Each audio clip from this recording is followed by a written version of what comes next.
This is your read-along for 3.12, Comparing and Contrasting Ancient Art. Monumental Architecture. Architects from ancient civilizations designed grand buildings for different purposes. Some buildings reflect the central role region played in the lives of people, while others demonstrate the might of a ruler, city, or empire. Mesopotamian and Greek temples do both. Mesopotamian ziggurat temples soared toward the heavens, proclaiming the awesome power of the gods and of the divine kings who built them. The Greek Acropolis contains a splendid group of temples and meeting places, including the Parthenon, a temple honoring the patron goddess of Athens, Athena. The complex, the complex rebuilt after a war victory symbolizes the might of the Athenian people. What characteristics of those structures help us understand the intent of Mesopotamian and Greek temple complexes? You can click here to get the answer.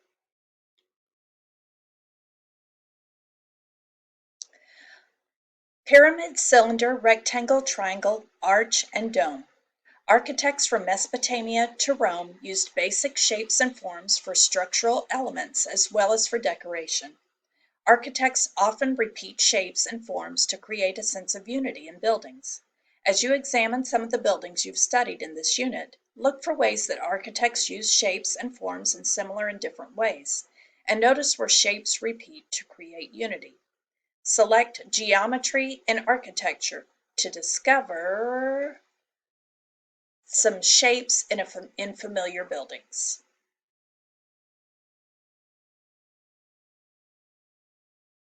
Architects draw inspiration for column design from widely different sources. The natural world inspired Egyptian artists who designed columns and capitals to resemble plants growing along the Nile. They carved and painted hieroglyphics and images of the gods and pharaohs over the entire column surface, using columns as blank canvases for artworks. Greek architects drew inspiration from reason and order. They kept column shafts simple, emphasizing their functions.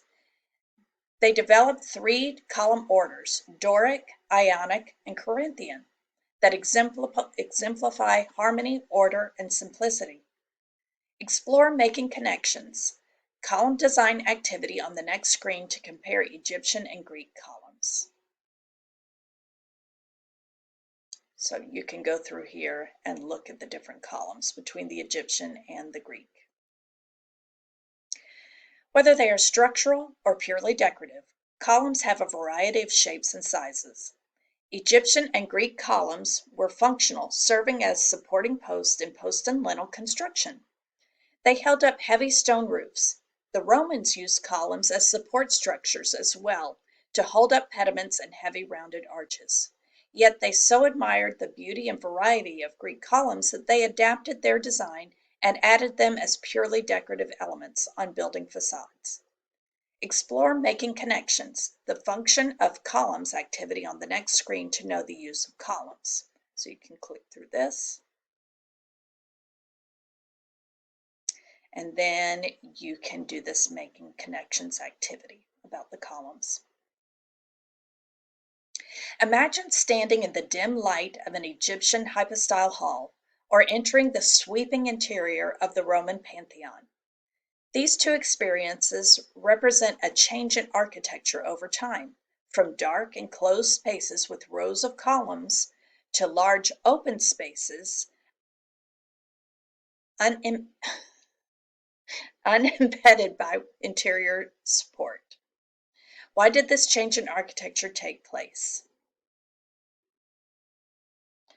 Artists of ancient Mesopotamia, Egypt, Greece, and Rome made sculptures that demonstrate the importance and might of their kings, pharaohs, and emperors.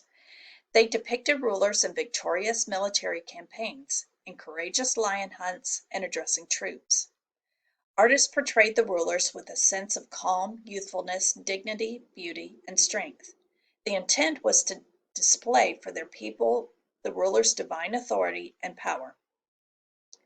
In the activity on the next screen, you'll be able to compare ways different cultures compared rulers, and you can click through here and see close-ups. And you can go through this to look at the ancient rulers. From stiff and seated to twisted and struggling, artists created figure sculpture with a variety of poses that had meaning to their civilization. Egyptian artists created funerary sculptures to last for eternity, with stiff frontal poses that had few projecting or breakable parts. The purpose? If the body of the deceased decayed, the spirit of the dead could reside within the sculpture. In contrast, Greek sculptors, who worked to find balance between the body and the mind, they depicted athletes, for example, with calm, controlled expressions and a contrapposto pose with a natural S curve. Hellenistic Greek sculptors traded calm poses for figures that break into the viewer's space with dramatic poses that demand an emotional response. Artists of ancient civilizations depicted gods, leaders, and private citizens with facial expressions that range from balanced and restrained to dramatic. Explore making connections, facial expression activity on the next screen, and use your knowledge of Egyptian and Greek sculpture to describe the facial expressions of the three sculptural figures from different cultures. Okay, that's where you do this activity. Artists often followed specific conventions to create figures with idealized proportion. We refer to those conventions as a canon of proportion. Artists used fixed units such as the size of a fist, head, or index finger to determine the size of other parts of a figure. When painting a figure, Egyptian artists began with a grid and then drew the figure to fit within it, aligning body parts according to the unit of measure. During Greek classical times, Polykleitos developed a canon for creating perfect proportions, using a fixed unit of measurement such as the subject's head. His spear bearer is a bit more than 7 heads high. Artists of ancient civilizations followed conventions when depicting the figure on two-dimensional surfaces, such as walls. The outcome was either figures that look stylized and somewhat natural, or figures that look lifelike. Here's the stylized, here's the lifelike. Egyptian painters depicted body parts in their most recognizable positions, whether frontal or in profile.